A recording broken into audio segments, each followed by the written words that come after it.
అందరికీ నమస్కారం. నేను మీ శివాని. ఈరోజు మనతో పాటు దింటగుత్తి మురళీకృష్ణ గారు ఉన్నారు. ప్రముఖ జ్యోతిష్య వాస్తు సంఖ్యాశాస్త్ర సిద్ధాంతి, మహాగౌరి ఉపాసకులు. నమస్తే గురువుగారు. నమస్తే నాన్న. హరి ఓం శివం. గురువుగారు, ఇప్పుడు మీరు జ్యోతిష్యం చెప్తారు, సంఖ్యాశాస్త్రం చెప్తారు, వాస్తు అంటున్నారు. ఇప్పుడు మరి వాస్తు విషయానికి వచ్చేస్తే కొత్తగా ఇల్లు కట్టుకుంటారు. మరి ఇల్లు కట్టుకునేటప్పుడు వాస్తు పరంగా కట్టుకుంటారు కొంతమంది ఆ ప్లేస్ ని అడ్జస్ట్మెంట్ చేసుకుంటూ కడతారు. మరి వాస్తు ఎఫెక్ట్ ఆ మనుషుల మీద ఖచ్చితంగా ఉంటుందా? ఉంటే ఏ రకంగా ఉంటది? అంటే ఈ శాస్త్రాలన్నీ కూడా మనిషి మీద ప్రభావం చూపిస్తుంది అని చెప్పి మనకి కొన్ని గ్రంథాల్లో చెప్పబడింది. సరే, ఏదేమైనా కానీ ఇప్పుడు మనకేంటంటే సనాతన ధర్మంకి ప్రమాణము వేదములు, వేదాంగములు, ఉపనిషత్తులు ఇవే కదా. అవి మాత్రం మనకు ప్రమాణం. మనకి ఇతిహాసాల్లో కూడా అంటే రామాయణ, భాగవత, భారతాల్లో కూడా అక్కడక్కడ వాస్తు ప్రస్తావన ఉంది. ఏదైనా కానీ మనకేంటంటే వేదము, వేదాంగాలు మరి ఉపనిషత్తులు మాత్రమే మన సనాతన ధర్మానికి ప్రమాణం. ఎక్కడైనా చెప్పబడిందా వాస్తు గురించి లేదా జ్యోతిష్యం గురించి అని క్వశ్చన్ చాలా మందికి అరైజ్ అవుద్ది. వేదాంగాలలో ఉన్నది ఆస్ట్రానమీ, ఖగోళ శాస్త్రం. అంటే ఏ గ్రహము ఎక్కడ ఉంటుంది, ఓకే, ఎన్ని రోజుల్లో దాని యొక్క ప్రయాణం ఎక్కడికి వెళ్తుంది, ఎన్ని డిగ్రీస్లోకి వెళ్తుంది, ఇవన్నీ కూడా అంటే ఖగోళ శాస్త్రం అంటే ఒక ప్లానెటరీ సిస్టమ్, ఆ యొక్క మూమెంటు, ఓకే, అవి రెట్రోగేట్ అంటే మళ్ళీ ఏమన్నా వక్రగతి చేసి వెనక్కి వెళ్తుందా, లేకపోతే స్తంభించిపోయి ఒకే చోట ఉండిపోతుందా, ఇవన్నీ కూడా వాళ్ళు క్యాలిక్యులేషన్ చేసి చెప్పే శాస్త్రమే ఖగోళ శాస్త్రం, ఆస్ట్రానమీ. దాని నుంచి తర్వాత పుట్టిన శాస్త్రం అంటే ఇవి ప్లానెటరీ పొజిషన్లో మారటం వలన అంటే మనిషి జీవితం మీద ఎటువంటి ప్రభావం ఉంటుంది అని చెప్పిన శాస్త్రమే ఆస్ట్రాలజీ అంటే పుట్టింది. కానీ ఆస్ట్రాలజీలో ఫల నిరూపణ చాలా బాగా అవడబట్టి ఓకే, దీని మీద ఉన్న నమ్మకం విపరీతంగా జనాలకు పెరిగిపోయింది. ఇప్పుడు వేదిక్ ఆస్ట్రాలజీ అనేది ఎప్పుడు నుంచో సనాతనంగా ఉంది. మరి కానీ 1970s బిఫోర్ 1980s వరకు కూడా మరి కెఎస్ కృష్ణమూర్తి గారు ఆయన కేపీ సిస్టమ్ అంటే కృష్ణమూర్తి పద్ధతి అనే ఒక సిస్టమ్ మళ్ళీ కొత్తగా ఎందుకు కనిపెట్టారు?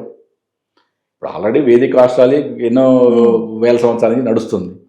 మళ్ళీ ఆయన కేపీ సిస్టమ్ ఎందుకు పెట్టారు అంటే మారుతున్న కాలానుగుణం అనుకోవచ్చు, లేదా ఆయనకి ఏవైతే స్ఫురణకు వచ్చినాయో కొన్ని వేల జాతకాలు చెక్ చేసినప్పుడు ఆయనకి ఏవైతే ఈ విధంగా అంటే ఈ విధంగా జరిగే ఛాన్స్ ఉందని ఆయనకు అనిపించిందో దాని ప్రకారం ఒక కృష్ణమూర్తి పద్ధతి కేపీ సిస్టమ్ అనేది ఆయన ఇంట్రొడ్యూస్ చేయడం జరిగింది. మరి దాంట్లో కూడా ఫల నిరూపణ ఎంత అద్భుతంగా ఉంటుంది. అంటే ఏదైనా కానీ మనకి ఈ ఆస్ట్రాలజీ అనేది ఈ ఫల నిరూపణ కరెక్ట్గా ఉంది కాబట్టి ఆస్ట్రాలజీ మీద నమ్మకం పెరిగింది. మరి అలాగే సనాతన కాలం నుంచి వాస్తుని నమ్మకం అంటే విశ్వకర్మ వాస్తు, విశ్వబ్రహ్మ ఎప్పుడైతే ఈ వాస్తుకు సంబంధం అంటే ఏ నిర్మాణం చేసినా ఒక డైమెన్షన్స్ అంటే జియోమెట్రిక్గా గాలి వెలుతురు డైమెన్షన్స్ అనుకుందాం ఎగ్జాంపుల్గా చెప్పాలంటే. ఆ విధంగా ఎలా అయితే ఆయన విశ్వకర్మ సృష్టి చేసేవాడు ప్రతిదీ కూడా అంటే అవన్నీ పర్ఫెక్ట్గా ఉంటుంది, మన ఆరోగ్యంగా ఉండేది అనే విధంగా ఆయన ఎలా సృష్టించాడో అలాగే ఆ వాస్తుశాస్త్రం కూడా పుట్టుకొచ్చింది. ఓకే, మత్స్యపురాణంలో దీని యొక్క ప్రస్తావన ఉంది.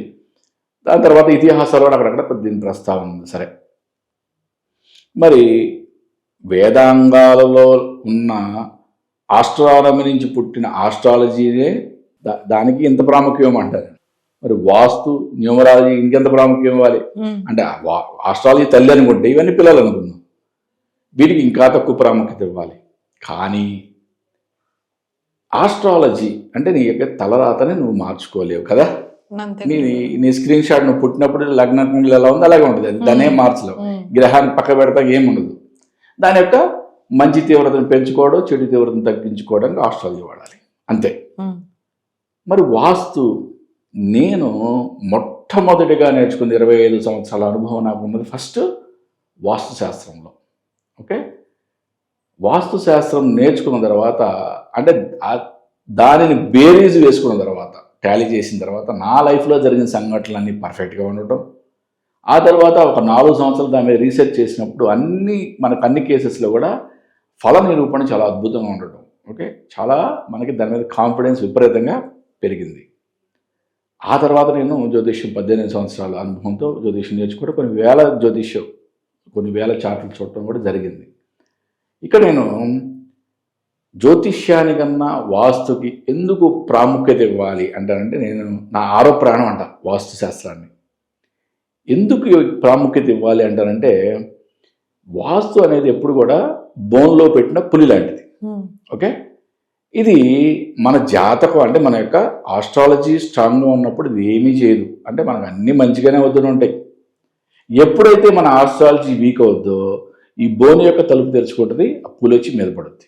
నేను చెప్పేది ఏంటంటే, ఈ వాటెవర్ ఉపశాస్త్రాలు అనుకుందామా, లేకపోతే ఆస్ట్రాలజీ అనే తల్లికి పుట్టిన చిన్న చిన్న శాస్త్రాలు, వాస్తు, న్యూమరాలజీ, జమాలజీ, ఇంకెన్ని శాస్త్రాలు ఉన్నాయో అన్ని శాస్త్రాలు అనుకున్నా, ఈ శాస్త్రాల ప్రకారం మనం అన్నీ ఆల్రెడీ మనం సెట్ చేసి పెట్టుకున్నట్లయితే, అంటే దాని ప్రకారం ఇప్పుడు రత్నాలు ఉన్నాయి, రత్నశాస్త్రం ప్రకారం నేను పచ్చ, నీలము, డైమండ్ పెట్టుకున్నా లేదా? ఓకే, రంగు శాస్త్రం ఉంది, అంటే ఏ రోజు ఏ కలర్ డ్రెస్ వేయాలనేది, ఆ రోజు ఆ కలర్ డ్రెస్ కంపల్సరీగా నేను వేస్తా. అంటే అది ప్రతిదీ ఫాలో అవుతా. అలా ఫాలో అవటం వలన వాటి యొక్క ప్రభావం నా మీద ఉంటుంది కదా. న్యూమరాలజీ ఉంది, న్యూమరాలజీ ప్రకారం కొన్ని ఫాలో అవుతా, వాటి యొక్క ప్రభావం నా మీద నన్ను ప్రొటెక్ట్ చేస్తూ ఉంటుంది కదా. అవన్నీ ప్రొటెక్షన్లో ఉన్నప్పుడు వాస్తు అంటే ఎప్పుడైతే ఆస్ట్రాలజీ అనేది వీక్ అయిందో అప్పుడు పులి అనేది చాలా వీక్గా మీద పడుతుంది మన మీద. అంటే పులి ఉంటుంది, పులి వీక్గా ఉంటుంది అనమాట, దానికి ఆహారం లేక అది వీక్గా ఉంటుంది. అప్పుడు దాన్ని ఎలా చెప్తారంటే, నేను నాకున్న అనుభవం బట్టి, అంటే మనిషి వాస్తు ఉన్న వ్యక్తి, వాస్తు లేని వ్యక్తికి ఒకటే తేడా అంట నేను. ఇద్దరికీ సమస్యలు వస్తాయి. వాస్తు లేని వ్యక్తి అతని యొక్క పరిష్కార మార్గాన్ని వెతుక్కోలేక అదే సుడిగుండంలో పడి కొట్టుకుంటాడు అంట. వాస్తు బలం, మిగతా శాస్త్రాల బలం ఉన్నవాడు పరిష్కార మార్గాన్ని చాలా ఈజీగా, అంటే సమస్య ఇట్లా వస్తుంది, పరిష్కారం కూడా ఇట్లా వచ్చేస్తుంది అంట నేను. ఎందుకంటే నేను అనుభవిస్తున్నా కాబట్టి నాకు తెలుసు. ఓకే, ఆ శాస్త్రాల గొప్పతనం. సమస్య వస్తుంది, పరిష్కారం కూడా వచ్చేస్తుంది, దీనికి చాలా ఈజీ అవుతుంది. అంటే ప్రాబ్లం నుంచి బయటపడడం చాలా ఈజీ అవుతుంది. ఒక చిన్న ఎగ్జాంపుల్ దీని గురించి చెప్తాను నేను. ఆస్ట్రాలజీ గురించి చెప్తాను అండ్ వాస్తు గురించి చెప్తాను. 2019లో ఆస్ట్రాలజీ ప్రకారం నాకు నవంబర్లో యాక్సిడెంట్ అవ్వాలి, డిసెంబర్లో నేను పోలీస్ స్టేషన్ పెట్టలేకాలి. ఇప్పుడు ఎలా అయితే అల్లు అర్జున్ గారు అనుకోని సంఘటనల్లో తనకు ప్రమేయం లేకపోయినా పోలీస్ స్టేషన్ పెట్టలేకాల్సి వచ్చిందో, అలాగే నేను కూడా 2019 డిసెంబర్లో ఎక్కాలి. 2 జరిగిన సంఘటనలు చాలా అద్భుతంగా. ఓకే, 2019లో నవంబర్లో నా 2 కార్లు సర్వీసింగ్కి వెళ్ళి నేను 2 వీలర్ తీయాల్సి వచ్చింది. 2 వీలర్ సెల్ఫ్ స్టార్ట్ కాల, కిక్ రాడ్ కొట్టితే స్లిప్ అయి పిక్క మీద తగిలి 2 డ్రాప్స్ బ్లడ్ పడింది. అద్భుతం, రక్త దర్శనం అయిపోయింది కదా. ఇది ఆస్ట్రాలజీ గురించి. డిసెంబర్ వచ్చింది, పోలీస్ స్టేషన్ ఎట్లా తెలుసు, నేను ఎక్కుతాను తెలుసు 100%. నేను 2020 వరకు కూడా నేను బయట వెళ్తానే కంపెనీలో సీనియర్ మేనేజర్గా వర్క్ చేశాను. ఏపీ అండ్ తెలంగాణ హెడ్ నేను ఫైనాన్స్ అండ్ అడ్మినిస్ట్రేషన్కి. ఓకే, అక్కడ టెర్రస్ మీద ఉన్న బ్యాటరీ రూమ్ని బ్రేక్ చేసి సెక్యూరిటీ వాళ్ళు వాళ్ళ ఫ్రెండ్స్ ఆ బ్యాటరీని దొంగతనం చేశారు. మేము ఇన్సూరెన్స్ క్లెయిమ్ చేసుకోవడానికి దానికి కంప్లైంట్ ఇవ్వాలి, నేనే వెళ్ళాలి కంపల్సరీ. ఎంత అద్భుతంగా ఉంది. నాకేమైనా బాధ ఉందా ఇక్కడ? రెండు సందర్భాల్లో చిన్న దెబ్బ తగిలి 2 బ్లడ్ పడ్డది, 2 డ్రాప్స్ బ్లడ్ పడింది. నాకు సంబంధమైన విషయంలో పోలీస్ స్టేషన్కి వచ్చి చాలా నవ్వుకున్నా. పంజాబ్ పోలీస్ స్టేషన్ మెట్లెక్కి నవ్వుకున్నా. ఆహా, ఇట్లా ఎక్కుతున్నాను, ఇట్లా ఎంత అద్భుతంగా ఉండదు శాస్త్రం. ఆస్ట్రాలజీలో నేను ఎప్పుడు చెప్పేది ఏంటంటే, చెడు యొక్క తీవ్రతను తగ్గించుకోవాలి. తగ్గించుకున్నా కదా, మంచి యొక్క తీవ్రతను పెంచుకోవాలి. ఇప్పుడు ప్రజెంట్ నాకు గురుబలం చాలా బాగుంది, అద్భుతంగా ఉంది. ఈ సంవత్సరం లాస్ట్ మే నుంచి ఈ సంవత్సరం మే వరకు గురుబలం చాలా అద్భుతంగా ఉంది. దాని తగ్గట్టుగా నేను ప్రణాళికలు వేసుకుంటున్నాను కదా. అలాగే వాస్తు శాస్త్రంకి వచ్చేప్పటికీ ఒక్క ఉదాహరణ చెప్తాను, లైఫ్లో జరిగిన ఉదాహరణ. ఇప్పుడు కరోనా సెకండ్ వేవ్ వచ్చింది. ఎవరికి ఆక్సిజన్ దొరకట్లేదు, బెడ్లు దొరకట్లేదు, ఏమీ దొరకట్లేదు. ఒకరోజు మా నాన్నగారికి బాగోపోతే చెకప్ తీసుకెళ్ళాం.